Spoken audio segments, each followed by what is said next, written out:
మనం బైబిల్ గ్రంథం నుంచి ధ్యానం చేద్దాం. మరి ఎఫెసీలకు రాసిన పత్రిక 5వ అధ్యాయము 20వ వచనం. ఎఫెసీలకు రాసిన పత్రిక 5వ అధ్యాయము 20వ వచనం. మన ప్రభువైన యేసుక్రీస్తు పేరట సమస్తమును గూర్చి తండ్రి అయిన దేవునికి ఎల్లప్పుడూ కృతజ్ఞత స్థుతులు చెల్లించుచు క్రీస్తునందలి భయముతో ఒకనికొకడు లోబడి ఉండుడి. పరిశుద్ధాత్ముడు మనందరితో మాట్లాడి బలపరచునుగాక. ఒక విధి గురించి మరి పరిశుద్ధాత్ముడు రాయిస్తూ ఉన్నాడు. ఏంటా విధి అనంటే, ప్రభువైన యేసుక్రీస్తు పేరట సమస్తమును గురించి తండ్రి అయిన దేవునికి ఎల్లప్పుడూ ఏం చెల్లించాలట? కృతజ్ఞతాస్తుతులు చెల్లిస్తూ ఉండాలి. ఇది విశ్వాసులైన మనందరికీ ప్రభు ఇస్తున్న ఒక ఖచ్చితమైన నియమం. ఈ కృతజ్ఞత కూడికలో అసలు కృతజ్ఞతలు ఎందుకు చెల్లించాలి, కృతజ్ఞత చెల్లించుట ద్వారాగా మనం పొందుకునే ఆశీర్వాదం ఏంటో మనం ధ్యానం చేద్దాం. అసలు ముందుగా కృతజ్ఞతాస్తుతి, ఈ రెండు పదాల గురించి అనేక సార్లు మీతో నేను మాట్లాడాను. కృతజ్ఞతాస్తుతి అనగా ఇవి రెండు పదాలు, ఒకటి కృతజ్ఞత, ఇంకొకటి స్తుతి. మరి కృతజ్ఞత లేకపోతే స్తుతించలేం. స్తుతించే అనుభవంలో లేనివాడు కృతజ్ఞత చెల్లించలేడు. ఎవడైతే దేవుడు తన జీవితంలో చేసిన మేళ్ళకై కృతజ్ఞతా భావం కలిగి ఉంటాడో వాడి పెదవుల నుంచి స్తుతి వచనాలు బయటకు వస్తాయి. దేవునికి మహిమ కలుగునుగాక. కృతజ్ఞత లేకపోతే అపవాది దేవుణ్ణి స్తుతించేలాగా మనలను మరి ప్రోత్సహించడు. వెంటనే వాడు నిరుత్సాహపరుస్తాడు. ఎవరికి కృతజ్ఞత ఉంటే వాడు స్తుతించుటకు ఎప్పుడూ ఆరాటపడుతూ ఉంటాడు. మరి ఇందాక సాయిగాడిని అడిగాను, స్తుతింతావురా అని, పాడరా అని. వాడు ఏమన్నాడు? వెంటనే నేను ప్రిపేర్ అవ్వాలి. కృతజ్ఞత ఉన్నవాడికి ఒక అవకాశం వచ్చిందనుకో పాడమని, ఏమవుతుంది? ఎప్పుడు దొరుకుతుంది నాకు అవకాశం దేవుని సన్నిధిలో స్తుతించడానికని వాడు ఎదురు చూస్తూ ఉంటాడు. మనలో కృతజ్ఞతా భావం లేకపోతే ఏమవుతుంది? ఏమైతే కృతజ్ఞతతో నిండిపోయి ఉంటుందో వాడు ఎప్పుడు కూడా వాడి మనస్సు నాకు ఎప్పుడు అవకాశం వస్తుందా, నేను దేవుని పని చేయాలి, దేవుని స్తుతించాలి, దేవుని గణపరచాలనే ఆలోచన వాడిలో ఉంటది. ముందేం కావాలి మన జీవితాల్లో? మనం ఎంత ఎదిగినా, విశ్వాసంలో, ప్రార్థనలో, వాక్యములో ఎంత ఉద్దండలో అయిపోయినా సరే మనం ఒక విషయాన్ని గుర్తుపెట్టుకోవాలి. తన యుక్త కాలమందు తన ప్రేమను వెల్లడి చేయుటకై క్రీస్తు మన కొరకు తన యుక్త కాలమందు చనిపోయి తన ప్రేమ ఏంటో మనకు చూపించాడు. దేవునికి స్తోత్రం. ఆయన మన కొరకు చేసిన త్యాగము ఎప్పుడూ మన హృదయాల్లో నిలిచే ఉండాలి. మనం ఎంత ఎదిగినా రక్షించబడిన తొలి దినాలలో కాదు, యేసు ప్రభు మన కొరకు రక్తం గార్చాడు అని మనకు గుర్తుండవలసిన అవకాశం. లేదా ఈ క్రిస్మస్ సందర్భాల్లో యేసు ప్రభు మన కొరకు పుట్టాడు అని కృతజ్ఞత కాదు, కానీ నిరంతరము ప్రభు మన కొరకు మరణించాడు, రక్షణ తెచ్చాడు, ఎన్నో గాయాలు శిలువ మీద నీ కొరకు నా కొరకు ఎన్నో అవమానాలు అనుభవించాడు, ఉమ్ము వేయించుకున్నాడు. ఆయన కొరకు ఈ భూమి మీద బ్రతికున్న దినాల్లో నేను ఏమి చేయగలననే కృతజ్ఞత ఎప్పుడు నీ హృదయంలో ఉంటూనే ఉండాలి. అలా ఉన్నప్పుడు వచ్చిన ప్రతి అవకాశాన్ని వినియోగించుకుంటావు. దేవునికి స్తోత్రం. ఇక్కడ క్రైస్తవులకి దేవుడిచ్చిన విధి ఏంటంటే, సమస్తము గూర్చి అంటే ప్రతి చిన్న విషయం గురించి ఏం కావాలి? మనకి కృతజ్ఞత కావాలి. కృతజ్ఞత ఉన్నప్పుడు ఆటోమేటిక్గా ఏమొస్తుంది మన జీవితాల్లో నుంచి? స్తుతి. స్తుతి అంటే పాట పాడడం మాత్రమే కాదు. దేవుణ్ణి స్తుతించడంలో పాటలు పాడడమే, స్తోత్రం చెల్లించడం మాత్రమే కాదు. దేవుని నిమిత్తము ఏ గ్రాటిట్యూడ్ హృదయంలో కలిగి ఉండి ఏ పని చేసినా అది కృతజ్ఞత స్తుతి అనే కేటగిరీలో వచ్చేస్తుంది. దేవునికి స్తోత్రం. కృతజ్ఞత కలిగి మనం ఏం పని చేసినా అది దేవునికి మహిమే. వాక్యం సెలవిస్తుంది, అతడు త్రాగినను తినినను పండుకునను అది దేవుని మహిమ కొరకు చేయుచున్నాడు అని రాయించింది. దేవునికి స్తోత్రం. దేవుని బిడలంగా మనం జీవితంలో చేసే ప్రతి పని, ఆఖరికి కూర్చుండుట, లేచుట, తినుట, తాగుట, ప్రతిదీ కూడా దేవునికి మహిమను తీసుకురావాలి. దేవునికి స్తోత్రం. ఎప్పుడు మహిమను తీసుకొస్తాయి? అదేంటండి, భోజనం చేసినా దేవునికి మహిమ, తాగినా దేవునికి మహిమ, పడుకున్నా దేవునికి మహిమ, కూర్చున్నా దేవునికి మహిమ. అవును, వాక్యం అలాగే సెలవిస్తుంది. వాడు లేచినా, కూర్చున్నా, తినినా, తాగినా, పండుకొనినా ఎవరి మహిమ కొరకు చేస్తున్నాడట? నువ్వు తింటున్నప్పుడు నేనైతే ఈనాటికి చాలా సందర్భాల్లో ఒక రోజు కాకపోయినా కనీసం వారానికి ఒక 4 రోజులైనా 4 సార్లైనా తింటున్నప్పుడు భోజనానికి ముందు చేసుకునే ప్రార్థనలో, ప్రభా నాలాంటి ఒక నీచుడికి ఈ 4 ముద్దలు నోట్లోకి వెళ్ళేలా చేస్తున్నావు తండ్రి, నీకెన్నో కృతజ్ఞతలని కనీసం వారానికి నాకు గుర్తుండి నా స్పృహలో ఉండి కనీసం 4-5 సార్లైనా ఈ మాట ప్రభుతో చెప్పకుండా నేను తిన్నాను. అసలు నేను తినడానికి, ఈ ముద్ద తినడానికి నాకు అర్హత లేదు ప్రభా, నాలాంటి ఒకడికి ఇలా తినే స్థితి ఇచ్చావు, నీకు స్తోత్రం అని చెప్పకుండా నేను తినను. దేవునికి స్తోత్రం. ఎందుకు? ఆ కృతజ్ఞత నాలో ఉన్నది. నేనేంటో నాకు తెలుసు, ఒకనాడు నా జీవితం ఏంటో నాకు తెలుసు, నా పరిస్థితి ఏంటో నాకు తెలుసు, నేను ఎంత నీచుండో నాకు తెలుసు, నేను ఎలాంటి బ్రతికానో నాకు తెలుసు, నేను ఎంత బలహీనుండో నాకు తెలుసు. అలాంటి నన్ను ప్రభు ఒక మేలైన పని కొరకు వాడుకుని నాకంటూ ఒక స్థానాన్ని నీ రాజ్య వ్యాప్తిలో అనుగ్రహించావు, నాకంటూ ఒక పేరు అనుగ్రహించావు, నాకంటూ ఒక స్థితి అనుగ్రహించావు. నేను దీనికి అర్హుణ్ణి కాదు ప్రభా అనే విషయం నాకు గుర్తుంటుంది గనక నాకేం కలుగుతుంది? ఏం కలుగుతుంది? ఎప్పుడైతే మనం ఆ స్థితిని మర్చిపోయామో, అసలు నేనేంటి, ఎలా ప్రభు నన్ను రక్షించుకున్నాడు, అసలు నన్ను రక్షించుటకు ఆయన ఏం త్యాగం చేశాడు, ఎలాంటి స్వభావంతో నన్ను ఎంతవరకు తీసుకొచ్చాడు, ఎలాంటి పరిస్థితుల్లో ఉన్న నన్ను దేవుడు ఎలా రక్షించాడు, ఎలా నా కొరకు దైవ సేవకుని పంపించాడు, ఎలా నన్ను సంఘంలో చేర్చాడు, ఎలా మా కొరకు ఒక మందిరాన్ని కట్టించాడు, ఎలా మా కొరకు ఈ సదుపాయాలను అనుగ్రహించాడు, ఒకనాడు నా జీవితం ఏంటి, ఈనాడు నా బ్రతికేంటి అని ఎప్పుడైతే ప్రతి క్షణం మనకు గుర్తుంటుందో ప్రియదేవుని బిడ్డలారా, అప్పుడు మనలో ఏముంటది? కృతజ్ఞత. ఎప్పుడైతే కృతజ్ఞత ఉంటుందో, కృతజ్ఞత భావం కలిగిన వాడు దేవుని కొరకు ఎప్పుడెప్పుడు ఏం చేయాలనే ఆలోచిస్తూ ఉంటాడు. సమయం వచ్చినప్పుడు లేదా నీకు ఏదైనా అవకాశం వచ్చినప్పుడు కాదు. తెలుగులో మన పెద్దలు ఒక చక్కని సేయింగ్ రాశారు, సక్సెస్ఫుల్ పీపుల్ అట వారు అవకాశాల వెనకాల పరిగెట్టరంట, అవకాశాలను కల్పించుకుంటారు, సృష్టించుకుంటారు. They will create opportunities, they will not run after opportunities అని రాశాడు ఇంగ్లీష్లో. అంటే ఒక జీవితంలో ఒక మనిషి ఎత్తుగా ఎదగాలంటే వాడు అవకాశాల వెనక పరిగెట్టడు కానీ అవకాశాలను వాడే, అది లోకంలో వాడు రాసిన సామెత. అయితే దేవుని బిడలంగా మనం తెలుసుకోవాల్సిన సంగతి ఏంటంటే, దేవుణ్ణి స్తుతించడానికి, దేవుణ్ణి కృతజ్ఞతాస్తుతులు చెల్లించడానికి అది పాడి చెల్లిస్తావా, అది ఇచ్చి చెల్లిస్తావా, అది నలుగురికి సువార్త ప్రకటించి చెల్లిస్తావా, ఎలా చెల్లిస్తావో దానికోసం సమయం ఎప్పుడు వస్తుందా, ఎవరైనా నాకు అవకాశం ఇస్తారా అని చూడడం కాదు, అవకాశం కోసం ఎదురు చూసే స్థితిలో కాదు, అవకాశాన్ని కల్పించుకునే స్థితిలోకి ఉండాలి. దేవునికి స్తోత్రం. అంటే ఇద్దరు మాట్లాడుకుంటున్నారు, మీ ఇంటికి వచ్చారు, ఒకరు ఎలా ఉన్నావమ్మా, ఎలా ఉన్నావు, మన మాటలు జరిగిపోయినాయి, భోజనం చేయన్నావు, భోజనం చేస్తుంది. అతను వెళ్ళే లోపు నువ్వు ఏదో ఒక అవకాశాన్ని కల్పించుకుని నా జీవితంలో ప్రభు చేసిన కార్యాలు ఎలా ఉన్నాయి అనే విషయాన్ని వారికి తెలియజేయాలి అనే ఆత్రుత నీలో ఉండాలి. దేవునికి స్తోత్రం. దాన్నే కృతజ్ఞతాస్తుతి అంటారు. వాళ్ళు వచ్చి కూర్చుని వెళ్ళేదాకా పనికి వాళ్ళ మాటలు మాట్లాడి, ఆడే మీ ఊర్లో ఆడుంటాడు, ఆడికి పెళ్ళయిందా, ఆమె ఉంటుంది, ఆమెకి పెళ్ళయిందా, మీకు అప్పులు ఎలా ఉన్నాయి, మీరు ఏం తింటున్నారు, మీ ఊర్లో ఇప్పుడు ఎలా ఉంది పరిస్థితి, ఇవన్నీ సోది మాట్లాడడం కాదు.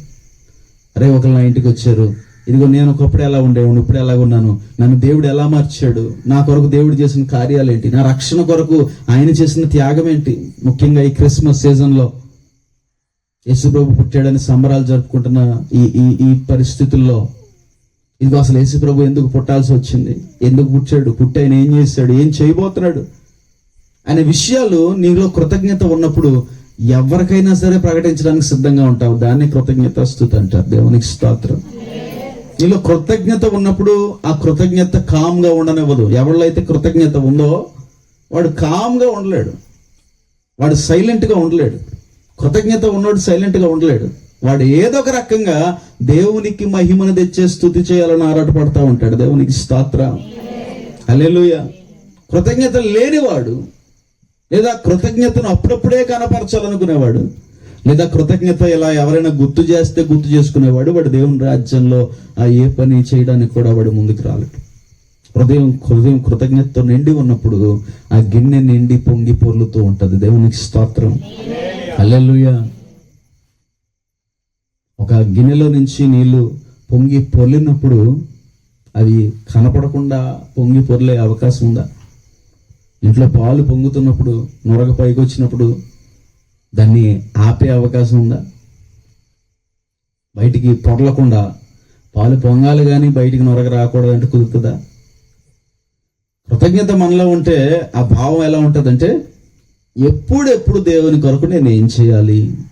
సంవత్సరానికి ఒకసారి కృతజ్ఞత కూడిక కాదు, ఎప్పుడెప్పుడు నేను ఎవరికి సువార్త ప్రకటించాలి, ఎప్పుడెప్పుడు దేవుని నామం పేరట నేను ఎవరికి సహాయం చేయాలి, ఎప్పుడెప్పుడు నాకు అవకాశం ఎప్పుడు వస్తుందని ఎదురు చూసి పాట పాడాలి, ఎప్పుడు దేవుని పనిలో దేవుని మందిరంలో పరిచర్య చేయాలి. అలాంటి భావం ఉన్నోడికే మరి ఆ కృతజ్ఞత స్తుతి చేసే అవకాశం దక్కుతుంది. దేవునికి స్తోత్రం. ఎప్పుడైతే స్తుతిస్తావో, మంచి మాట ఉంది, స్తుతి నీ స్థితిని మారుస్తుందట.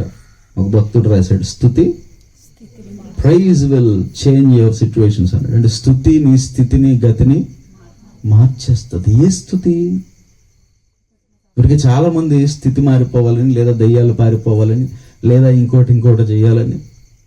ఇవాళ ఒక అమ్మాయి ఎవరో స్థుతిని స్థితిని మారుస్తుందంటే పొద్దున్న లేచి స్థుతి స్తోత్రం స్తోత్రం స్తోత్రం స్తోత్రం అంటే మారిపోద్దా? స్తుతించే మనిషికి ముందు ఏం కావాలి? కృతజ్ఞత లేనోడు ఉట్టి పెదవులతో. అందుకే వాక్యం సెలవిస్తుంది, మీ పెదవులు మీ నోరు నన్ను స్తుతించున్నవి కానీ మీ హృదయాలు నాకు దూరముగా ఉన్నవి అన్నాడు. అంటే ఏంటి? అలవాటు ప్రకారంగా ఇంకా చాలా కార్యాలు జరగవు. అలా స్తుతించడం అనవసరం కూడా. వాక్యం చెప్తుంది, మీ పెదవులు నన్ను స్తుతిస్తున్నాయి కానీ మీ హృదయము. అలా ఇంకో చోట రాయబడి ఉంది, మీరు నోటి నిండా మాటలు సమకూర్చుకుని నా దగ్గరికి వస్తున్నారు కానీ మీ హృదయాలు. మీరు బట్టలు చింపుకొని అంత స్తుతిస్తున్నారు కానీ వాక్యం సెలవిస్తుంది, మీరు మీ వస్త్రములను చింపుకొనక మీ హృదయమును చింపుకొనడి అని రాయించాడు. దేవునికి స్తోత్రం. హృదయం చింపుకోవడం అంటే ఏంటి? హృదయం దూరంగా ఉండడం అంటే ఏంటి? హృదయంలో కృతజ్ఞత లేదు, కృతజ్ఞత భావం లేదు.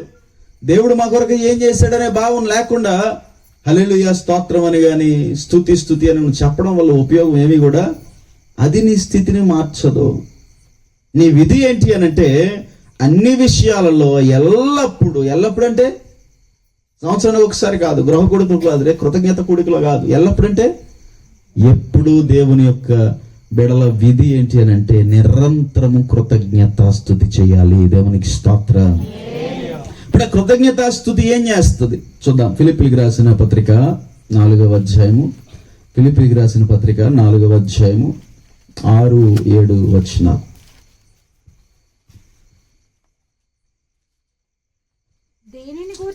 దేనిని గూర్చియు యారా బైబిల్ అంతా తిప్పేస్తున్నావు ఏంట్రా?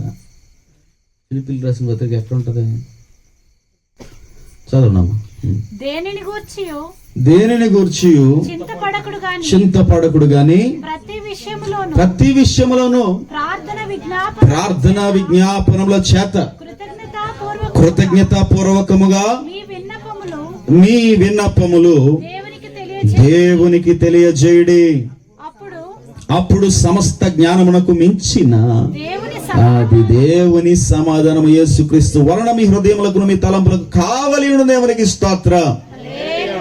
కృతజ్ఞత స్తుతి చేస్తే వచ్చే మొట్టమొదటి లాభం ఏంటి మనకి మన జీవితాల్లో అంటే, చూడండి ఏముంది అక్కడ, ఏమొస్తుందంట అలా కృతజ్ఞతలు చెల్లిస్తే? సమస్త జ్ఞానమునకు మించిన దేవుని సమాధానం. గాడ్స్. ఎవరి సమాధానం? ఎవరి సమాధానం? మనుష్యుల సమాధానం ఒకటి ఉంది, దేవుని సమాధానం ఒకటి. 2 రకాలైన సమాధానాలు ఉన్నాయి ఈ లోకంలో. సమాధానం అంటే ఆన్సర్ కాదు, పీస్. ఏంటది? పీస్ అంటే శాంతి, ప్రశాంతత.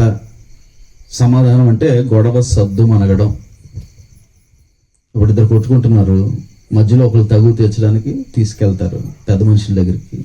వాళ్ళు ఏం చేస్తారు, అటు ఇటు చేసి మొత్తానికి అది ఇది మాట్లాడి, అమ్మా నువ్వు ఇంకా ఆడిని ఏమనకూడదు, నువ్వు ఆడినేవి అనుకో. ఇద్దరు ఆడి ముందు ఏం చేస్తారు, ప్రమాణాలు చేస్తారు, ఇంటికి వెళ్ళిపోతారు.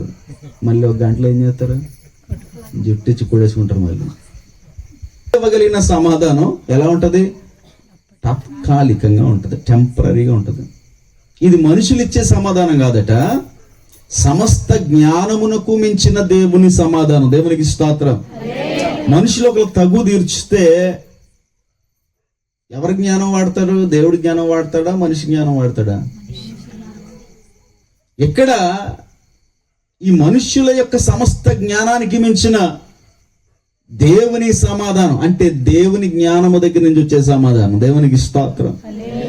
కృతజ్ఞత స్తుతి, కృతజ్ఞత భావము కలిగి దేవుని కొరకు ఏదైనా చేయాలన్న భావన కలిగి, కృతజ్ఞత స్తుతి ఎల్లప్పుడూ చెల్లించాలనే ఆశ కలిగి దేవుని కొరకు ఖర్చు పెట్టేవారికి, దేవుని కొరకు ఇచ్చేవారికి, దేవుని కొరకు పాడేవారికి, దేవుని కొరకు స్తుతించేవారికి, దేవుని వలన మరి మేలు చేసేవారికి, దేవుని కొరకు ప్రకటించేవారికి ఏం కలుగుతుందట, మనుష్యులకు అందని జ్ఞానము కంటే మించిన, దేవునికి స్తోత్రం, మనుష్యుల జ్ఞానం అంతటికి మించిన దేవుని సమాధానము ద్వారాగా ఏం జరుగుతుందట, చూడండి ఏం జరుగుతుందట, హృదయములకును మీ తలంపులకును, అది దేవునికి స్తోత్ర. హృదయానికి కావలి ఉంటది, దేనికి కావలి ఉంటదట, హృదయం ఎక్కడ ఉంటది, ఎక్కడ ఉంటుంది హృదయం, ఎక్కడ ఉంటుంది హృదయం, చూపించండి ఎవరండి, ఎక్కడ ఉంటుంది, ఎక్కడ ఉంటుంది అంటే హృదయం గుండె రెండు ఒకటేనా? హృదయం అంటే గుండె చెప్పాలి, మనసు మనసు మనసు మనసు అంటారు కదా, హృదయం హృదయం అంటారు. ఎక్కడ ఉంటుంది హృదయం, మనిషి హృదయం? హృదయానికి ఒక బొమ్మ వేస్తారు, ఏ బొమ్మ వేస్తారు, గుండె రెండు ఒకటేనా? హృదయం ఆలోచిస్తుందా? దేవుడు హృదయంలో పుట్టే ఆలోచన అన్నాడు. గుండె అంటే హార్ట్, హృదయం అంటే అది ఫిజికల్ ఫామ్ కాదు. అది హృదయం అనే అవయవం ఏది లేదు మనలో, ఒంట్లో. హృదయం అనగా, మనస్సు అనగా అది దేవుడు మనకిచ్చిన వివేచన, దేవుడు మనకిచ్చిన జ్ఞానము, దేవుడు మనకిచ్చిన ఆత్మ. దేవునికి స్తోత్రం. హృదయం అంటే మనమే, అది ఇక్కడ ఉంటుంది అంటే దాన్ని మనం ఇక్కడ ఫీల్ అవుతాం అంతే. ఏదైనా బాధ కలిగినప్పుడు హృదయం అంతా బాగా లాగేస్తుందిరా అంటారు, అది దాన్ని మనం ఎక్కడ ఫీల్ అవుతాం, ఇక సరిగ్గా ఈ మధ్యలో ఫీల్ అవుతాం. నిజానికి ఈ మధ్యలో ఏ పార్ట్ ఉండదు, మీకు తెలుసా? ఇక్కడ ఏం ఉండదు. గుండె ఎక్కడ ఉంటుంది, లివర్ ఎక్కడ ఉంటుంది, గాల్ బ్లాడర్ ఎక్కడ ఉంటుంది, సరిగ్గా మనకి ఎక్కడైతే అలా అనిపిస్తుందో అక్కడ మొత్తం ఖాళీ ఉంటుంది, ఇక్కడ ఏం ఉండదు. హృదయం అనగా నీ ఆలోచన, హృదయం అనగా నువ్వే హృదయం. నీ హృదయానికి కావలి ఉండను అంటే దాని అర్థం ఏంటి? నువ్వు ఏదైతే ఆపరేట్ చేస్తున్నావో నీ ఆలోచన ద్వారాగా, నీ మనస్సు ద్వారాగా, ఆలోచనలు ఎక్కడి నుంచి పుడతాయి, ఎమోషన్స్ ఎక్కడి నుంచి పుడతాయి అంటారు. ఆలోచనలు, తెలివితేటలన్నీ మెదడులోంచి వస్తాయి. భావోద్వేగాలు, బాధపడడం, ఏడవడం ఇవన్నీ హృదయానికి కలిగి ఉంటాయి. అంటే నీ ఆత్మలో నుంచి పుట్టే ఒక భావోద్వేగాలు అనమాట. ఈ భావోద్వేగాలు, కోపాలు, ఈ తాపాలు, ఈ ఆలోచనలు, ఈ నిర్ణయాలు, వీటన్నిటి చుట్టూ కూడా దేవుని సమాధానం కావలి ఉంటదంట. ఎవరికి? ఎవరికి? కృతజ్ఞత స్తుతి చేసేవారికి. దేవునికి స్తోత్రం. అంటే ఏ నిర్ణయం తీసుకున్నా ఆ నిర్ణయం నీకు కీడు తేకుండా సమాధానం కావలి ఉంటది. దేవునికి స్తోత్రం. చాలా మంది కుటుంబాల్లో చాలా నిర్ణయాలు తీసుకుంటారు. ఆ నిర్ణయాలు తీసుకోవడం వల్ల మనశ్శాంతి పోతా ఉంటుంది, దెబ్బలాడేసుకుంటా ఉంటారు ఎప్పుడు ఆ నిర్ణయం గురించి. ఎప్పుడైతే సమాధానం కావలి ఉందో దెబ్బలాటలు ఉండవు, మనస్పర్ధలు ఉండవు, ఇబ్బందులు ఉండవు. అది సమాధాన పరిచేలాగా దేవుడు ఆ జ్ఞానాన్ని నీ సరిహద్దుల చుట్టూ కావలి ఉంచుతాడు. దేవునికి స్తోత్రం. నిర్ణయాలు, ఆలోచనలు ఇవన్నీ పక్కనుంచితే అసలు తలంపులకు కూడా కావలి ఉంటుందట. దేవునికి స్తోత్రం. ఆలోచన వేరు, తలంపు వేరు. మనం ఆలోచించేదాన్ని ఆలోచన అంటారు. తలంపు అంటే మన ప్రమేయం లేకుండా పుట్టేదాన్ని తలంపు అంటారు. నీకు అర్థమవుతుందా? తలంపు అంటే ఏంటి? సడన్ గా ఎప్పుడో నువ్వు అలా కూర్చుని ఉంటావు, సడన్ గా నీకు చిన్ననాటి స్నేహితుడు ఎవడో గుర్తొస్తాడు. ఈరేంటి సడన్ గా గుర్తొచ్చాడు అనిపిస్తుంది. మనం ఆలోచించాం, ఎలా వచ్చేది సడన్ గా? ఎలా వచ్చేది? వాక్యం చెప్తుంది, హృదయంలో పుట్టి తలంపులు, ఆలోచనలు అనేకలు అంటారు. అసలు ఆలోచనల కంటే ముందు ఒక తలంపు, ఒక స్పార్క్ అనమాట తలంపు అంటే. ఆ తలంపులకు కూడా దేవుని సమాధానం కావలే ఉంటది. దేవునికి స్తోత్రం.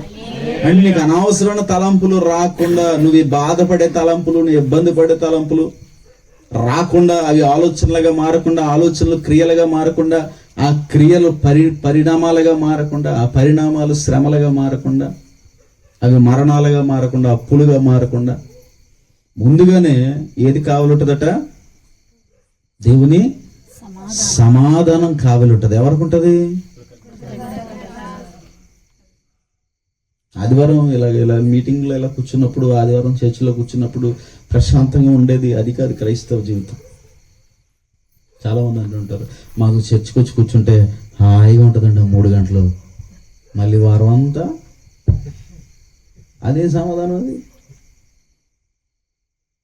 అది సమాధానం కాదు. అది చర్చికి వచ్చిన 3 గంటలు సమాధానం ఉంటుంది, ఇంటికి వెళ్ళిన తర్వాత మళ్ళీ బాధ వస్తుంది, ఇబ్బందులు వచ్చేస్తాయంటే అదే సమాధానం. దేవుడిచ్చే సమాధానం అలాంటిది కాదే. ఆయన పేరే సమాధాన కర్త. దేవునికి స్తోత్రం. ఆయన గురించిన ప్రవచనంలో ఏముంది? ఇమానుయేలు కొడతాడు. ఆయన ఎవరట? ఏం రాయించింది యెషయా గ్రంథంలో? ఆయన ఆలోచనకర్త, సమాధాన అధిపతి. దేవునికి స్తోత్రం.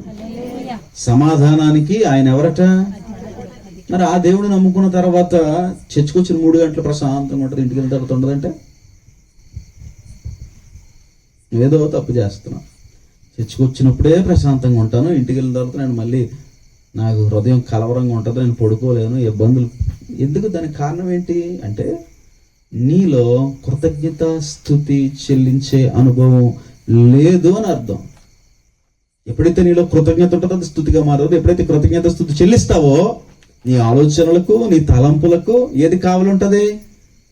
దేవుని సమాధానం. ఇంకా అశాంతికి, అసమాధానానికి చోటు లేదు. ఏదైనా ఇబ్బంది కలిగిన నిమిషాల్లో మళ్ళీ నువ్వు సమాధానం పరిగెట్టుకుంటే సమాధానం దగ్గరికి వెళ్తావు. దేవునికి స్తోత్రం. లేదా సమాధానం అని ఎదుర్కొంటది. కారణం అది కావలి ఉంది కనుక. దేవునికి స్తోత్రం. ఇప్పుడు చూడండి, ఇప్పుడు ఎంపీలకి, ఎమ్మెల్యేలకి బాడీ గార్డులు ఉంటారు.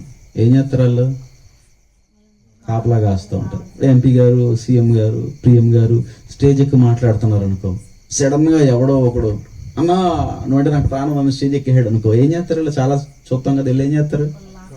వాళ్ళు వచ్చి కాళ్ళు పడేలో పడి ఏం చేస్తాడు? వచ్చి సమాధానం చేసే పని అది. దేవుని సమాధానం మనకు కావాలి ఉంటే ఏదో ఒక నిన్ను బాధ పెట్టే ఆలోచన, తలంపు, లేదా ఎవరైనా మనిషి, ఏదైనా పరిస్థితి, లేదా మీ ఇంట్లో నీకు నీ భర్తకి, నీకు నీ బిడ్డలకు, ఏదో నీకు నీ భార్యకు గొడవ ఏదో ఒకటి జరిగింది. అది జరిగి నువ్వు ఇబ్బంది ఫీల్ అవుతున్నావు. నీకు కావాలి ఎవరున్నారు? సమస్త జ్ఞానమునకు మించిన దేవుని సమాధానం. ఇప్పుడు ఆ సమాధానం పరిగెట్టుకుంటూ వచ్చి అసమాధానమైన పరిస్థితిని, ప్రశాంతత లేని పరిస్థితిని, ఆ మనస్పర్ధని, ఆ చెడు ఆలోచన, చెడు తలంపుని, లేదా ఆ చెడు స్నేహాన్ని, లేదా ఆ తప్పుడు నిర్ణయాన్ని నీ దగ్గర నుంచి ఏం చేస్తారు? ఏం చేస్తుందా సమాధానం? బయటికి తీసి పాడేస్తుంది. దేవునికి స్తోత్రం. అది పాడేయడం అంటే అది బలవంతంగా వచ్చి చేసేది కాదు. నీకు కావలి ఉండే సమాధానం నీలో నుంచి ఆపరేట్ అవుతుంది. దేవునికి స్తోత్రం. వెంటనే సెకండ్లో నీకు అర్థమైపోతుంది ఎందుకు ఈ సమాధానం వచ్చింది, ఈ అసమాధానం ఎందుకు వచ్చింది, ఈ పరిస్థితి ఎందుకు వచ్చింది. వెంటనే రెక్టిఫై చేసుకుని నిమిషాల్లోనే మళ్ళీ సమాధానం నువ్వు కలిగి ఉంటావు. దేవునికి స్తోత్రం. ఈ చర్చిలో ఎలా ఉందో ఇంట్లో అలాగే ఉంటావు. ఇంట్లో ఎలాగ ఉన్నావో చర్చిలో అలాగే ఉంటావు. ఒక ప్రదేశం మనకి సమాధానాన్ని ఇస్తుందంటే అది ఎవరి పరిస్థితి అంటే అది అన్యుల పరిస్థితి.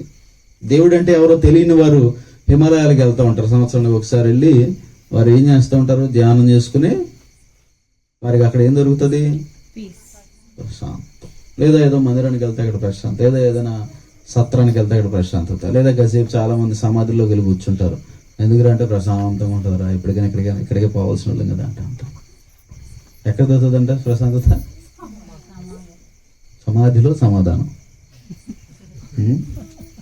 కానీ మనం యేసుక్రీస్తుని కలిగి ఉన్నాం గనక మనం ఎక్కడున్నా, ఏం చేస్తున్నా, ఏం ఆలోచిస్తున్నా, ఏ ప్రాంతంలో ఉన్నా, మనం పండుకున్నా, నిల్చున్నా, కూర్చున్నా, మనకేం కావాలి? సమాధానం. అది ఎంత గొప్పది అంటే మీరు ఊహించలేరు. ఎవరన్నారు? అలాంటి పరిస్థితి అయినా సద్దు అనిగించగలిగిన శక్తి ఆయనలో మాత్రమే ఉంది. దేవునికి స్తోత్రం. మందులు కాదు ప్రభు, నువ్వు చేయగలవు, నువ్వే చేయగలవు. ఎప్పుడు మనలో ఆ కృతజ్ఞత ఉంటుందో, కృతజ్ఞత స్తుతి చెల్లిస్తామో, ఇలాంటి కృతజ్ఞత కూడికలు సంవత్సరానికి ఒకటి కాదు, నెలకొకటి మన ఇంటి దగ్గర జరగాలి. దేవునికి స్తోత్రం. అది తరచూ చేస్తూ ఉండాలి, సంవత్సరానికి ఒకసారి కాదు. దేవునికి స్తోత్రం. అలాంటి వారికి ఏముంటదంట? మొట్టమొదటిది దేవుని సమాధానం. ఇది నీకు మనుషుల వల్ల రాదు, నీ భార్య వల్ల నీకు వచ్చేది కాదు, నీ భర్త వల్ల వచ్చేది కాదు, నీ బిడ్డల వల్ల వచ్చేది కాదు. ప్రపంచంలో ప్రతి ఒక్కరి ద్వారాగా మనం పొందుకోవలసింది బాధ తప్ప సమాధానం ఎవడే ఇవ్వలేడు. దేవునికి స్తోత్రం. దేవుని బిడ్డలు సమాధానం పరచగలరు కానీ సమాధానాన్ని ఇవ్వలేరు. గుర్తుపెట్టుకోవాలి. సమాధాన పరుచువారు ధన్యులు అన్నారు కానీ సమాధానం ఇచ్చేవారు అని రాయలేదు. సమాధానం ఇవ్వడానికి ఎవరి వల్ల కాదు. అది ఎవరు ఇవ్వగలరు? ప్రపంచంలో ఎవరైనా సరే నా భర్త వలన నేను ఎప్పుడు బాధపడలేదని చెప్పి భార్య ఒక్కదాన్ని చూపించండి, చూద్దాం, దండేసి దండం పెడదాం. సాధ్యపడేది కాదు అది. నా భార్య వల్ల నాకు ఎప్పుడు బాధ లేదు అని చెప్పగలరా? లేదా నా బిడల వల్ల ఊరికే ముఖస్థుతి కోసం బర్త్డేలప్పుడో మీటింగ్లోనో మనం సరదాగా చెప్పుకోవడానికి బాగుంటుంది, ప్రేస్ చేయడానికి మంచిదే, అభినందించడం. కానీ అందులో ఒక అబద్ధం ఉంది, అది అబద్ధం. అది ఎందుకు? అది ఇంపాసిబుల్. అది లేదా నా తల్లిదండ్రుల వల్ల నేను ఎప్పుడూ బాధపడలేదు అని పిల్లలు కూడా చెప్పలేరు. బాధపడి ఉండవా? మనిషి ఎప్పుడు కూడా ఏదో రకంగా మన సమాధానాన్ని పాడు చేస్తూనే ఉంటాడు. వాడు అంత పెద్ద ప్రార్థన పరుడు అవనే, వాడు అంత పెద్ద ఉద్ధనుడు అవనే, వాడు దేవదూతలాగా ఫీల్ అవనే, వాడు ఇంకెవడైనా సరే, మనుషుల వల్ల మనం ఏం పొందుకుంటాం? సమాధానం ఎక్కడో అక్కడ పోతూ ఉంటుంది. ఆ సమయంలో ఎవడైతే కృతజ్ఞతాస్తుతి చెల్లించే అనుభవం కలిగి ఉంటాడో, ఆ అసమాధానం కలుగుతున్న సమయాలలో వాడికి వెంటనే ఆ సమాధానంగా మారిపోతుంది. దేవునికి స్తోత్రం. ఎంతోసేపు ఉండదు ఆ శాంతి, కానీ అది రోజులు కూడా ఉండదు. దేవునికి స్తోత్రం. అది రోజులు కూడా ఉండదు, కొన్ని క్షణాలు. మహా గట్టిగా అయితే 1 గంట 2 గంటలకు మించి వాడు సమాధానం లేని పరిస్థితిలో ఉండడానికి వీలు పడదు. ఎందుకంటే వాడు కృతజ్ఞతాస్తుతి చెల్లించే బిడ్డ గనక దేవుడు వాడు చుట్టూరు ఆయన సమాధానాన్ని కావలి ఉంచేస్తాడు, టన్నులు పెట్టేస్తాడు. దేవునికి స్తోత్రం. ఇంకా జీవితంలో బాధే ఉండదు. ఏ పరిస్థితులైనా సంతోషంగా బతుకుతాడు, ఏ లేమిలో అయినా ఆనందంగా ఉంటాడు. చూడండి, అన్నీ ఉన్నా కొంతమంది దిగులుగానే ఉంటారు.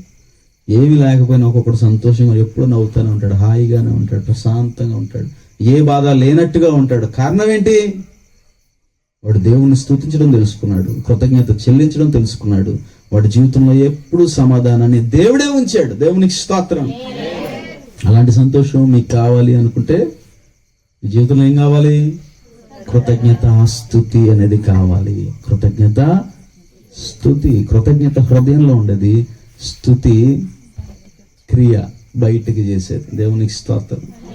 కృతజ్ఞత కలిగి క్రియలు చేయడమే ఏంటవుతుంది? అది కృతజ్ఞత స్తుతి అవుతుంది. నా హృదయంలో చాలా కృతజ్ఞత ఉందండి, కానీ దాన్ని ఇప్పుడు బయట పెట్టనండి, అది అనవసరం. అది దానివల్ల ఉపయోగం లేదు, అది పరలోకం చేస్తాం.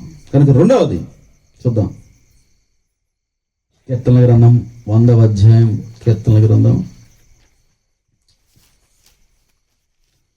100వ అధ్యాయము 4వ వచనం. కృతజ్ఞతార్పణలు చెల్లించుచు ఆయన గుమ్మములలో ప్రవేశించుడి. కీర్తనలు పాడుచు ఆయన ఆరుణంలో ప్రవేశించుడి. ఆయనను స్తుతించుడి, ఆయన నామమును ఘనపరచుడి. కృతజ్ఞతార్పణలు చెల్లించుచు ఆయన గుమ్మములలో ప్రవేశించుడి. గుమ్మము అంటే ఏంటి? గుమ్మం అంటే ఏంటి? వాకిల్ల. గుమ్మం అంటే ఏంటి? ఎంట్రన్స్. ఎంట్రన్స్. అది గుమ్మం అంటే ఏంటి? ఎంట్రన్స్. దేనిలోకి? దేనిలోకి? దేవుని దేవుని ప్రెజెన్స్ లోనికి. దేవునికి స్తోత్రం. దేవుని ప్రెజెన్స్ లోనికి ఎంట్రన్స్ అనమాట.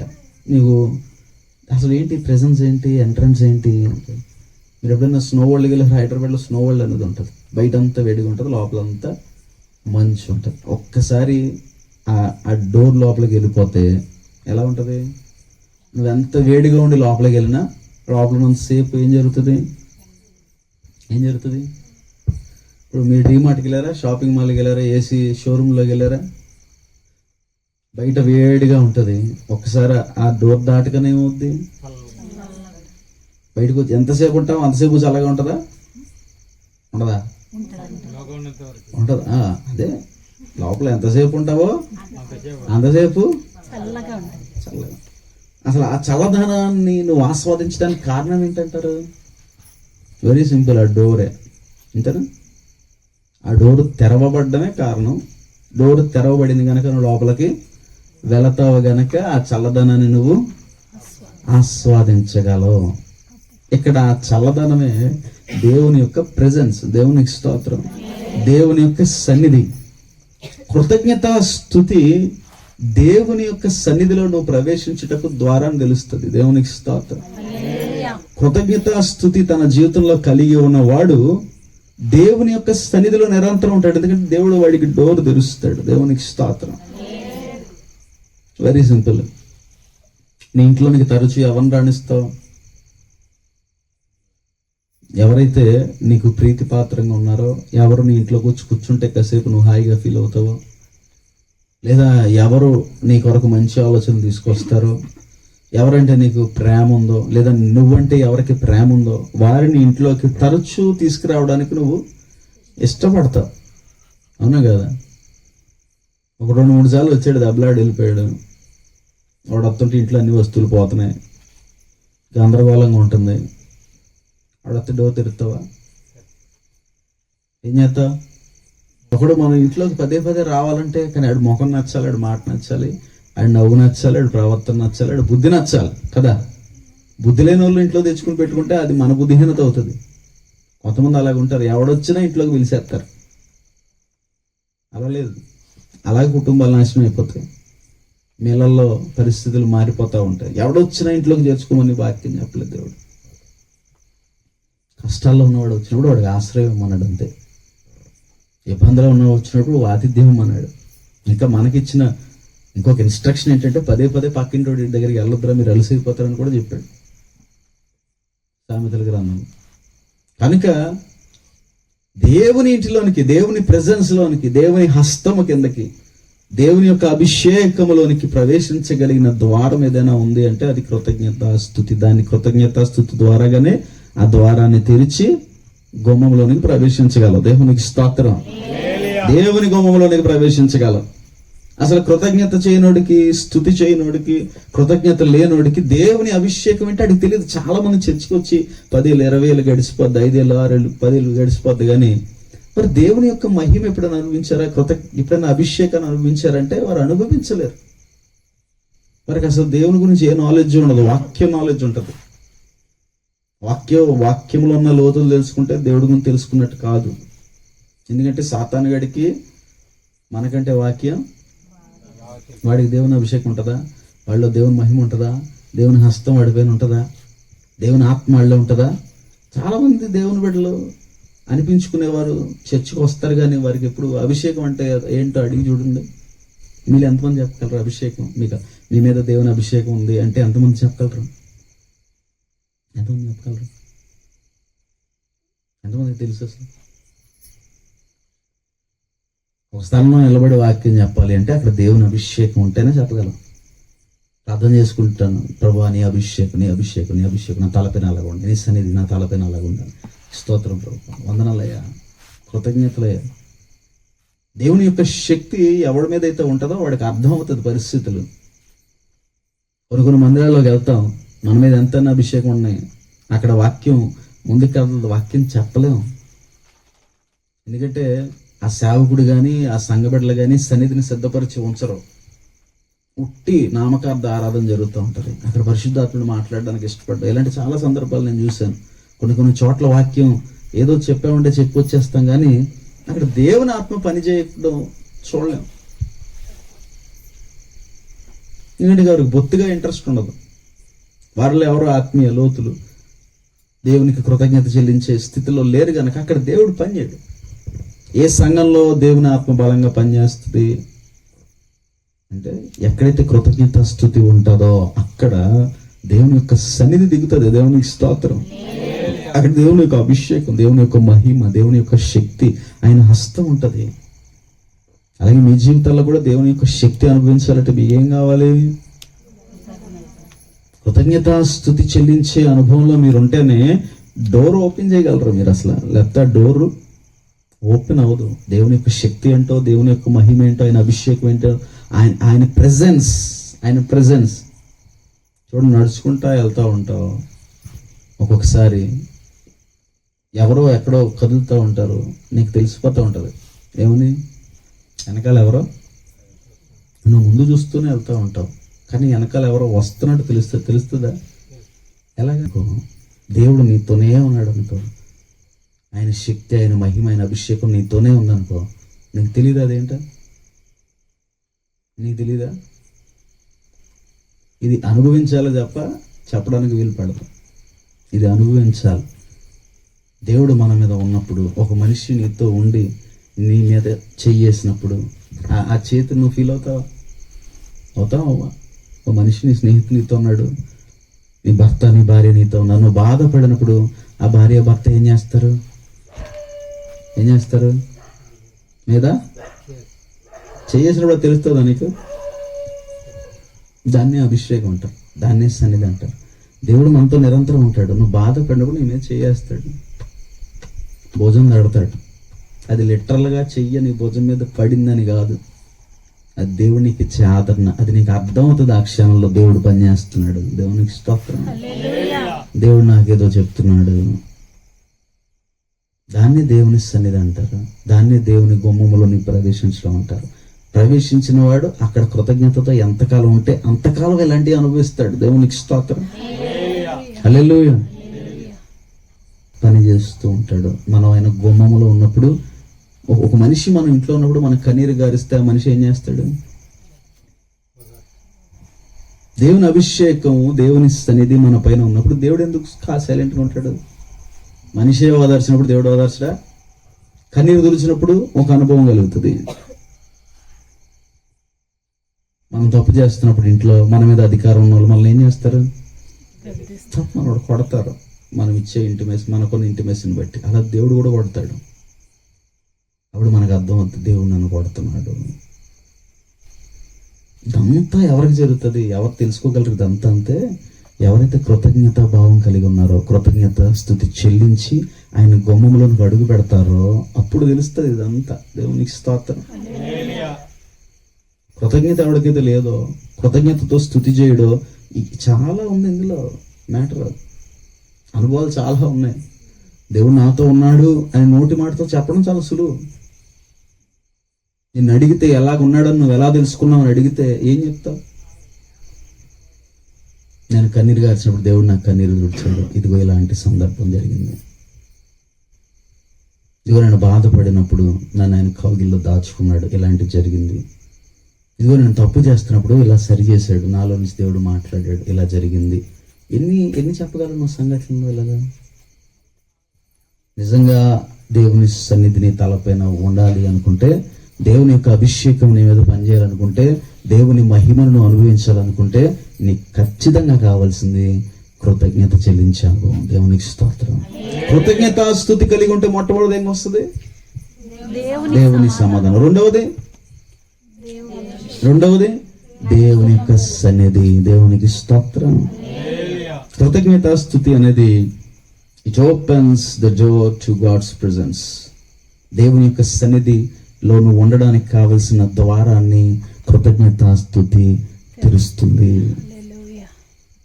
కృతజ్ఞత లేనోడు దాన్ని తెరవలేడు. అసలు డోర్ ఓపెన్ అవ్వదు. అది ఒక తాళపు చెవి లాంటిది. కృతజ్ఞత స్తుతి కలిగి ఉన్నవాడు, అంటే కృతజ్ఞత కలిగి ఉండి క్రియలు చేసేవాడు వాడు నేరుగా దేవుని సన్నిధిలోకి వెళ్ళిపోతాడు. దేవునికి స్తోత్రం. ఒకవేళ తప్పుకున్న పరిస్థితులు ఉన్న వెంటనే దేవుడు ఓపెన్ చేస్తాడు, టక్కన వెళ్ళిపోతూ ఉంటాడు.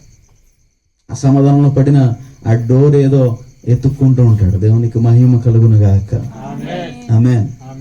ఇది ఎలాంటిదంటే, ఉదాహరణకి చూడండి, నీకేదో ఒక ఇబ్బంది సమస్య ఉంది, దానికి కావలసిన మందులు ఒక చోట దాచిపెట్టావు. ఆ ఇబ్బంది కలిగినప్పుడల్లా నువ్వు అడిగెళ్ళిపోతావు, అడిగెళ్ళి అది తెరవాలంటే, ఆ మందు నువ్వు వేసుకోవాలంటే ఏం జరగాలి? డోర్ తీయాలంటే ఏం కావాలి? కృతజ్ఞత స్తుతి అలాంటిది. దేవునికి స్తోత్రం. పోయింది సమాధానం, పరిస్థితి బాగాలేదు, కానీ నీకు తెలుసు నా దేవుని దగ్గర సమాధానం ఉంది, నా దేవుని దగ్గర శాంతి ఉంది, నేను తెరవగలను, తెరుస్తాను. వెంటనే మోకరిస్తావు, వెంటనే దేవునితో మాట్లాడతావు. అలా మోకరించినా నువ్వు మాట్లాడినా దేవుడు వెంటనే వినాలి అనుకుంటే, ప్రియ దేవుని బిడ్డ, ఎవడ ప్రార్థన వింటాడో తెలుసా? ఎవడ ప్రార్థన విని పరలోకపు తెరవబడుతుంది, ఎవడ ప్రార్థన విని సమాధానం టకటక వచ్చేస్తుంది, ఎవడ ప్రార్థన విని వెంటనే కార్యాలు జరిగిపోతాయి. ఎవడికి దేవుడు అంత దగ్గరగా ఉంటాడంటే, కృతజ్ఞత స్తుతి చెల్లించేవాడు మాట్లాడితే వెళ్ళిపోతాడు. వాడికి అధికారం ఉంటుంది. దేవునికి స్తోత్రం. ఇప్పుడు మా ఇంట్లో 3 గదులు, వెంటనే ఒక్కసారిగా దేవుని సన్నిధిలో దేవుని సన్నిధిలో నిలబడగలిగిన అధికారం ఎవరికి ఉంటుంది? అంత లీనియన్స్ దేవుడు ఎవరికి ఇస్తాడంటే, కృతజ్ఞత స్తుతి కలిగి ఉన్నోడికి ఇస్తాడు. దేవునికి స్తోత్రం. వాడు ఏడ్చి కన్నీరు కార్చి ప్రార్థన చేయక్కర్లా. వాడు బ్రతుకులో కృతజ్ఞత ఉంది అని దేవుడు గమనించాడా, వాడు మనసులో అనుకుంటున్నా వింటాడు. దేవునికి స్తోత్రం. జీవితాల్లో చేసిన దాన్ని బట్టి మనకేం కావాలి? అది కృతజ్ఞతతో ఎప్పుడైతే మనం పని చేస్తామో, కృతజ్ఞతతో ఎప్పుడైతే క్రియలు చేస్తామో, మన కృతజ్ఞత ఎప్పుడైతే కనపడుతూ ఉంటుందో దేవుని సన్నిధిలో, దేవునికి స్తోత్రం, అది దేవుని సన్నిధిని మన కొరకు తెలుస్తుంది. దేవుని యొక్క అభిషేకం, దేవుని యొక్క కార్యాలు మన జీవితంలో ఓపెన్ అయిపోతా ఉంటాయి. దేవునికి స్తోత్రం. మొట్టమొదటిది ఏంటి? కృతజ్ఞత కలిగి ఉన్న వాళ్ళు ఏం పొందుకుంటారు? రెండవది ఏంటి? దేవుని సన్నిధిలోనికి ప్రవేశం, ఎంట్రన్స్. 3 చూడండి, యోహాను రాసిన యోహాను సువార్త 6వ అధ్యాయం 11వ వచనం. యోహాను సువార్త 6వ అధ్యాయం. యేసు ఆ రొట్టెలు పట్టుకుని కృతజ్ఞతాస్తుతులు చెల్లించి కూర్చున్న వారికి వడ్డించెను. అలాగున చేపలు కూడా వారికి ఇష్టమైనంత మట్టుకు వడ్డించెను. వారు తృప్తిగా తినిన తర్వాత ఏమీ నష్టపడకుండా మిగిలిన మొక్కలు పోగు చేయడం తన శిష్యులతో చెప్పాను. కాబట్టి వారు భుజించిన తర్వాత వారి యొద్ద మిగిలిన 5 యవల రొట్టెల మొక్కలు పోగు చేసి 12 గంపలు నింపి దేవునికి ఇష్టం. నీకు అందరికి తెలిసిన విషయం, ఈ అద్భుతం అందరికీ తెలిసిందే. కానీ ఇందులో దాగి ఉన్న ఒక చక్కని రహస్యం ఈరోజు మనం చూద్దాం. 5,000 మంది పురుషులు, స్త్రీలు ఎంతమందో తెలియదు, పిల్లలు ఎంతమందో తెలియదు. ఇంచుమించు ఎంతమంది ఉండొచ్చు? 7,000 8,000 ఉండొచ్చు. కొంతమందికి పెళ్ళి అవుతుంది, అందరికి పెళ్ళి అవ్వదు కదా, బ్రహ్మచారులు ఉంటారు, అందరికి బిడ్డలు ఉంటారు కదా, అందరి బిడ్డలు మీటింగ్లకి వెళ్తారు కదా. ఇప్పుడు 7,000 8,000 మంది అనుకున్నాం. వాళ్ళకి ఆహారం పెట్టడానికి ఉన్నాయంత 9లో ఉన్నది. ఇక్కడ ఉన్న ఒక చిన్నవాని వద్ద 5 యవల రొట్టెలు 2 ఎన్ని ఉన్నాయి? 5 రొట్టెలు. ఎంతమందికి ఇవ్వాలి? 5,000 పైచీలకు, ఇంచుమించు 7,000 మందికి. ఎన్ని ముక్కలు చేసినా సరే ఆహారానికి సరిపోద్ది. ఓ చేపను చక్కగా చిన్న స్లైసెస్ కింద కోసి పెట్టినా ఎంతమంది పెట్టగలరు? 2 చేపలు లేదు.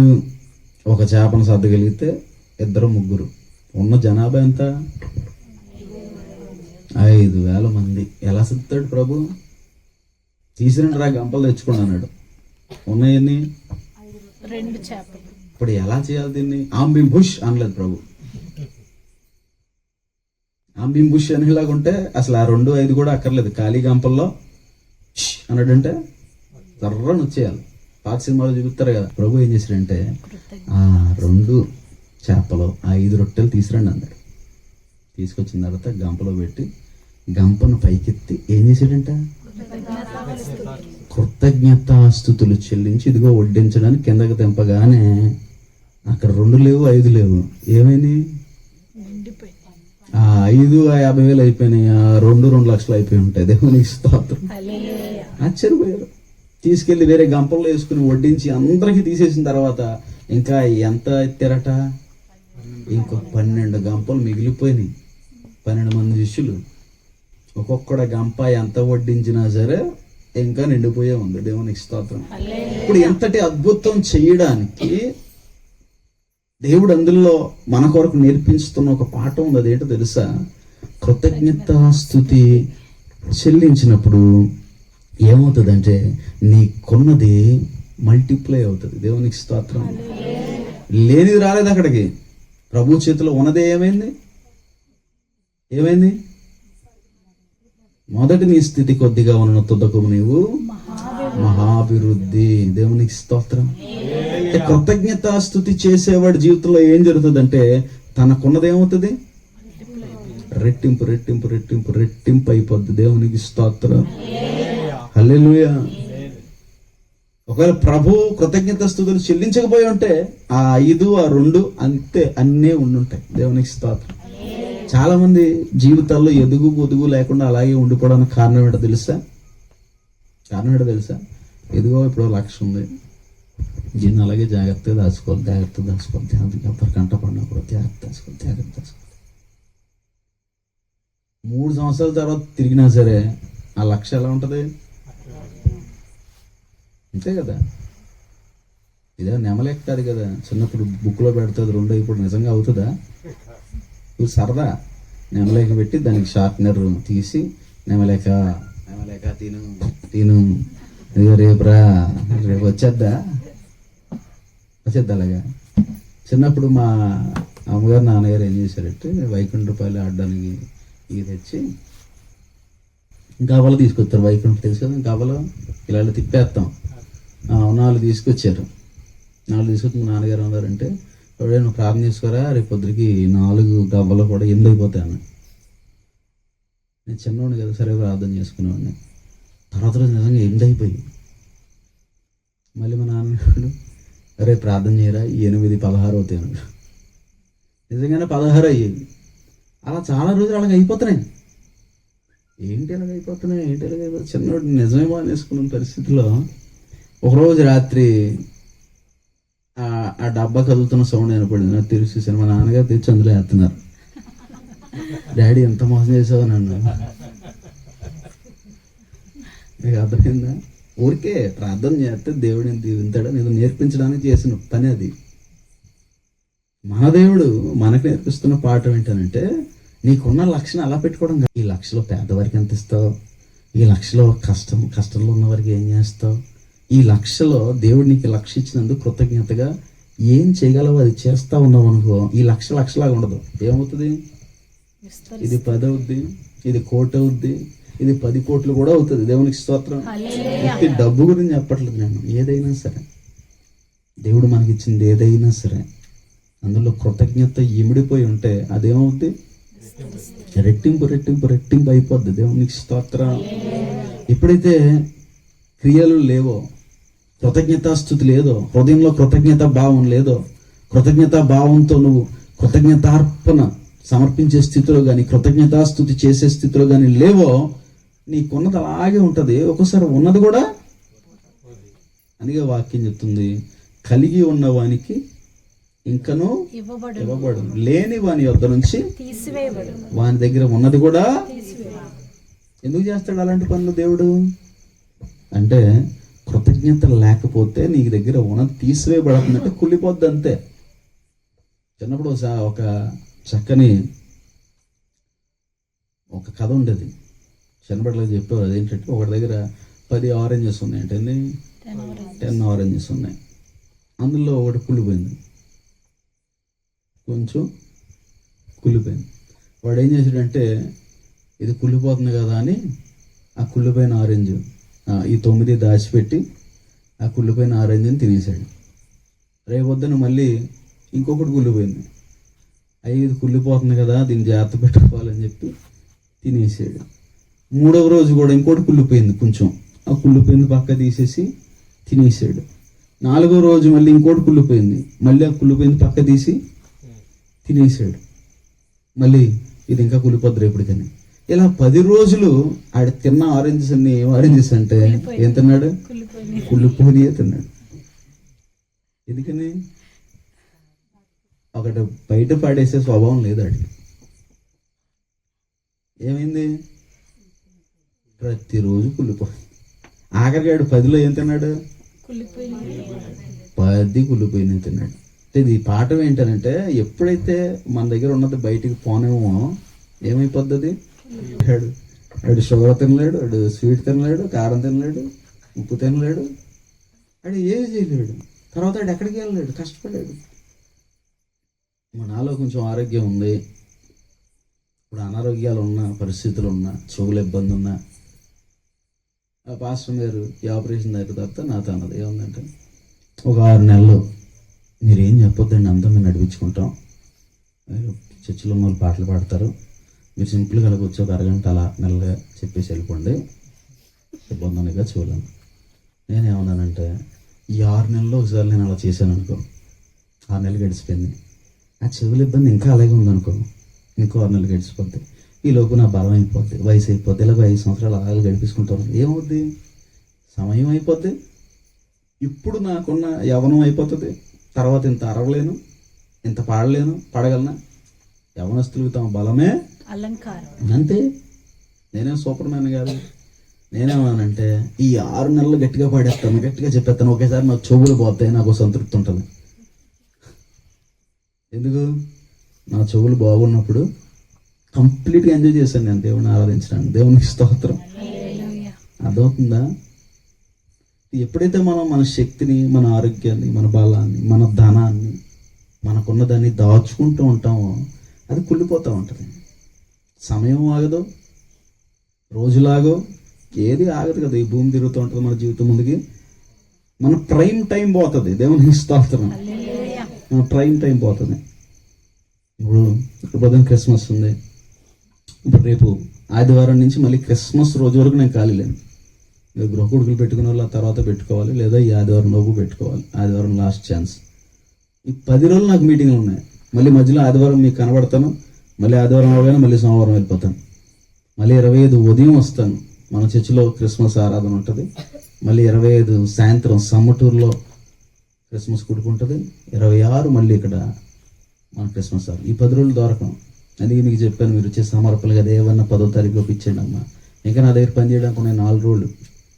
ఇన్ని పనులు పెట్టుకుని మళ్ళీ ఎందుకు అన్నిసార్లు తిరగాలంటే, అవకాశం ఉన్నప్పుడే తిరగాలి. దేవునికి స్తోత్రం. బలం ఉన్నప్పుడే, ఏ చిన్న బలం ఉన్నా దాన్ని బయటికి పోనిచ్చేయాలి. మనలో దాచుకుంటే కదా ఆరోగ్యం బాగా కాపాడుకుంటానంటే, ఆరోగ్యం దేవుడికి ఇచ్చిందే, ఆరోగ్యంతో ఏదో ఒక పని చేయాలని.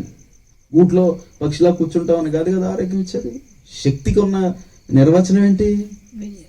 శక్తికి ఉన్న నిర్వచనం ఏంటి? శక్తి ప్రవహించాలి. దేవునికి స్తోత్రం. పవర్ ఎక్కడైతే ఉందో దానివల్ల ఏదో ఒక పని జరగాలి.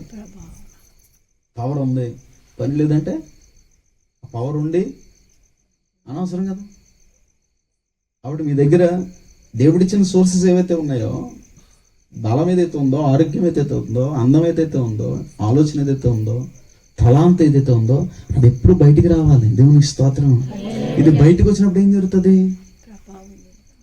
కార్యం జరుగుతుంది. ఈ కార్యం జరిగినప్పుడు దీంతో ఎంత కార్యం జరిగిందో దాని తాలూకు లాభం మళ్ళీ మీ దగ్గరికి వస్తుంది. దేవునికి స్తోత్రం. ఈ ప్రపంచం అలాగే రన్ అవుతుంది. మన గవర్నమెంట్లు ఎలా రన్ అవుతున్నాయి? ఒక వ్యాపారం ఎలా రన్ అవుతుంది? ఒక మనిషి దగ్గర ఉన్న 100 రూపాయలు బయటికి వెళ్ళాలి, అది వస్తువుల రూపంలో దగ్గరికి రావాలి, మళ్ళీ వస్తువులు ఆడ కొనాలి, మళ్ళీ ఆడి దగ్గర నుంచి డబ్బులు రావాలి, మళ్ళీ అది మల్టిప్లై అవుతూ ఉంటుంది. అంటే ఇది బయటికి వెళ్తుంది, ఈ 100 బయటికి వెళ్ళి 1000గా మరి, మళ్ళీ 1000 బయటికి వెళ్ళి 10,000గా మరి. ప్రతి ఒక్కరు డబ్బు ఉన్నవాడు అందరూ ఎలా డబ్బు ఉన్నోళ్ళు అయ్యారంటారు? నేను చెప్పిన పేదరికం ఎవడు పేదరికంలో పడడం తప్పు కాదంట, పేదరికంలో చావడం మాత్రం ఆడి తప్పు అవుద్దట. ఒక సామెత రాశాడు. కారణం ఏంటి? ఈరోజు ఒక్కొక్కడు కోట్లు సంపాదిస్తున్నాడు. ఒక్కోసారి ఆడి దగ్గరికి వెళ్ళి నువ్వు ఎలా స్టార్ట్ అయ్యమంటే చెప్తాడు, రూపాయితో స్టార్ట్ అయ్యంటాడు. రూపాయితో ఎలా సంపాదించాడు అంటే రూపాయిని బయట పెట్టాడు. పేదోడు ఎప్పుడు పేదోడుగా ఎందుకు ఉంటున్నాడంటే ఆ రూపాయి ఆడే పెట్టాడు. అమ్మో రేపు పొద్దున ఏదైనా జరిగితే ఈ రూపాయి తీయాలి కదా, ఈ రూపాయి లేకపోతే. దేవుడు ఎప్పుడు చెప్పేసాడు వాక్యంలోనే. ఒకడికి 5 ఇచ్చాడు, ఒకడు 3 ఇచ్చాడు, ఒకడికి 1 ఇచ్చాడు తలాంతులు. అవునా? 5 ఇచ్చినాడు 10 చేశాడు, 3 ఇచ్చినాడు 1 ఇచ్చినాడు ఏమన్నాడు? ఓ రూపాయి నేను పూడ్చిపెట్టాను ప్రభు, ఇదిగో 1 ప్రభు అన్నాడు. 1 కూడా పక్కనోడికి ఇచ్చింది తీసుకెళ్ళి ఆడున్న స్థితి కంటే దారుణ స్థితిలోకి వెళ్ళిపెట్టిన తర్వాత. దాని అర్థం ఏంటి? దేవుని బిడ్డలను మనము భౌతికంగా నేను మాట్లాడలేదు, కానీ ఆత్మీయంగా దేవుడు మనకి ఏది ఇచ్చినా, అది ఏ వనరులైనా, మన శక్తి, ఆరోగ్యం, మనకున్న ధనము, అది ఏదైనా మన దగ్గర ఉంచుకోవడానికి కాదు, మనం బయట పెడతా ఉండాలి, కృతజ్ఞత చెల్లిస్తూ ఉండాలి. దాని కొరకు చెల్లించినప్పుడు అదేమవుద్ది? అప్పుడు ప్రభు 5 రొట్టెలను 2 చిన్న చేపలు తీసుకుని కృతజ్ఞతాస్తుతులు చెల్లించి వాటిని విరిచి వడ్డించగా 5,000 మంది తృప్తిగా తినిన తర్వాత ఎన్ని గంపలు లేపారు? మొట్టమొదటిది కృతజ్ఞతాస్తుతుంటే ఏం జరుగుతుంది? దేవుని సమాధానం. రెండవది దేవుని సన్నిధిలో ప్రవేశిస్తాం. మూడవది నీ కొన్నది రెట్టింపు అవుతా ఉంటుంది.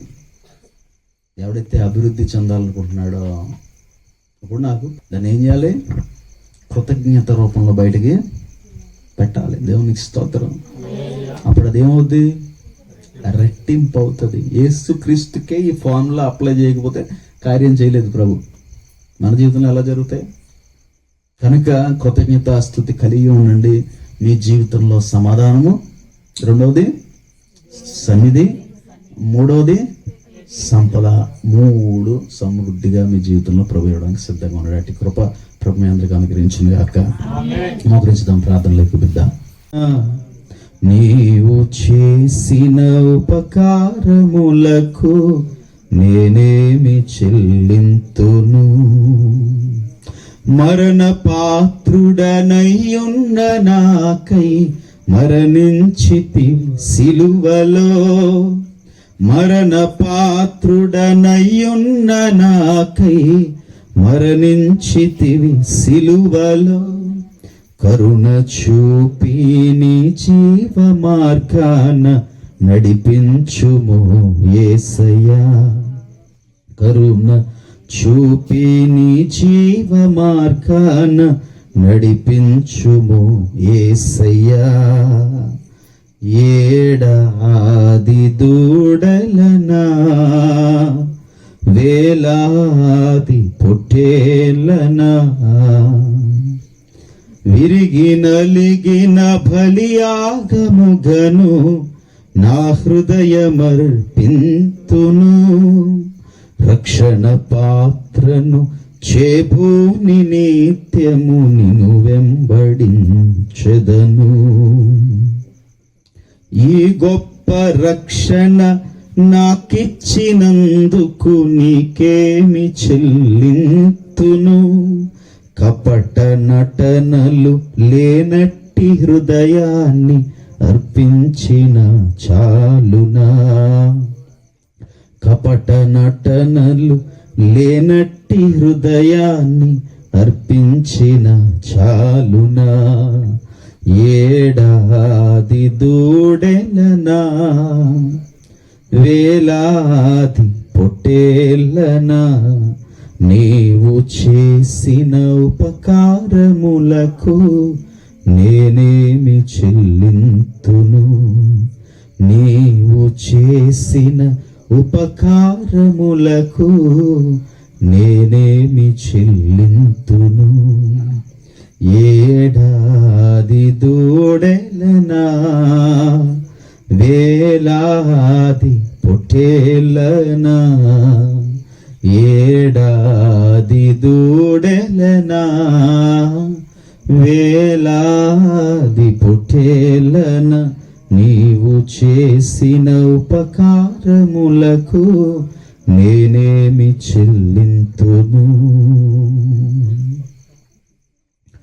మహాగణుడ మహోన్నతుడ కృపగల తండ్రి సర్వశక్తిమంతుడ మీకు స్తోత్రాలు. రాత్రికాల సమయంలో ఈ కృతజ్ఞత కూడికను